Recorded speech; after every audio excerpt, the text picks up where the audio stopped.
Kaligirang pangkasaysayan sa panahon ng pananakop ng Espanyol. Mahigit 333 taon namuhay ang mga Pilipino sa ilalim ng pamamahala ng Espanya. Ngunit naitanong mo na ba, bakit nga ba nila tayo sinakop? Ano ang tunay nilang layunin? At paano nito tuluyang binago ang buhay at panitikan ng mga Pilipino? Balikan natin ang kasaysayan. 1521, dumating si Ferdinand Magellan. 1543, pinangalanan ni Ruy Lopez de Villalobos ang ating kapuluan bilang Las Islas Filipinas. Taong 1565, sinimulan ni Miguel Lopez de Legazpi ang opisyal na pananakop sa Pilipinas. Bakit nga ba tayo sinakop? Hindi lamang dahil sa ating mga isla. May 3 silang layunin. Ito ang gold, glory, at God. Ang gold ay ang kayamanan. Hangad nila ang ginto, pilak at iba pang yaman ng ating mga isla para sa kanilang sariling kapakinabangan. Ang sumunod ay glory or kapangyarihan. Nais nilang palawakin ang kanilang imperyo, kontrolin ang mga tao at patunayan ang kanilang lakas sa buong daigdig. At ang pangatlo, ang God, pagpapalaganap ng Kristyanismo. Layunin nilang ipalaganap ang relihiyong Kristyanismo at gawing Kristiyano ang mga katutubo. 3 salitang nagpabago sa kasaysayan ng Pilipinas. Bago dumating ang mga Espanyol, ang Pilipinas ay walang limbagan, walang aklat, walang pahayagan. Ngunit mayaman na ang ating panitikan. Naipapasa ito sa pamamagitan ng kwento, ng awit at ng tula mula sa bibig ng matatanda patungo sa susunod na salinlahi.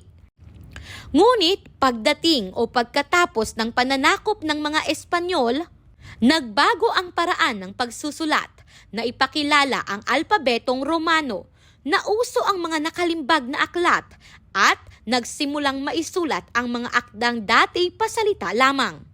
Ngunit hindi lamang panitikan ang nagbago. Nagkaroon ng mga simbahan. Ipinakilala ng mga Espanyol ang Kristyanismo sa Pilipinas. Nagpatayo sila ng mga simbahan bilang sentro ng pananampalataya at pagkatuto tungkol sa relihiyon.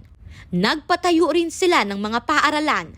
Itinatag ng mga Espanyol ang mga paaralan upang turuan ang mga Pilipino ng pagbasa, pagsusulat, relihiyon at mga panuntunan ng pamahalaan. Nagkaroon din ng bagong uri ng pamahalaan. Itinatag ng mga Espanyol ang bagong uri ng pamahalaan sa Pilipinas. Sa pamamagitan nito, mas naging madali nilang mapamahalaan at makontrol ang ating bansa. Ang katangian ng bagong pamahalaan, ito ay pinamumunuan ng mga Espanyol. May mga batas at kautusan at may mga opisyal at institusyon. Alam mo ba na ang doktrina Kristiyana na nalimbag noong 1593 ang kauna-unahang aklat na nalimbag sa Pilipinas? Ang panitikan bilang kasangkapan. Ginamit ng mga Espanyol ang panitikan upang turuan ng pananampalatayang Kristiyano ang mga Pilipino. Dito umusbong ang mga akdang tulad ng Pasyon, Senakulo, Moro-Moro at Kundiman.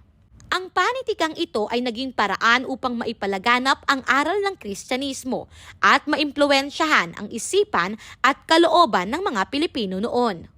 Alam mo ba na may mga manunulat na lihim na gumagamit ng panitikan upang tuligsain ang maling pamamahala ng mga Espanyol? Isa sa kanila ay si Dr. Jose Rizal. Sa pamamagitan ng kanyang mga nobela, ipinakita niya ang tunay na kalagayan ng mga Pilipino. Pinatunayan niyang ang panulat ay maaaring mas maging makapangyarihan kaysa espada. Sa loob ng mahigit 3 siglo, malaki ang naging impluwensya ng Espanya sa ating bansa. Ngunit isang bagay ang hindi nila tuluyang nasupil, ang diwang Pilipino. Sapagkat sa bawat akda, bawat tula at bawat kwentong naisulat, nabuhay ang pag-asa at ang pagmamahal sa bayan.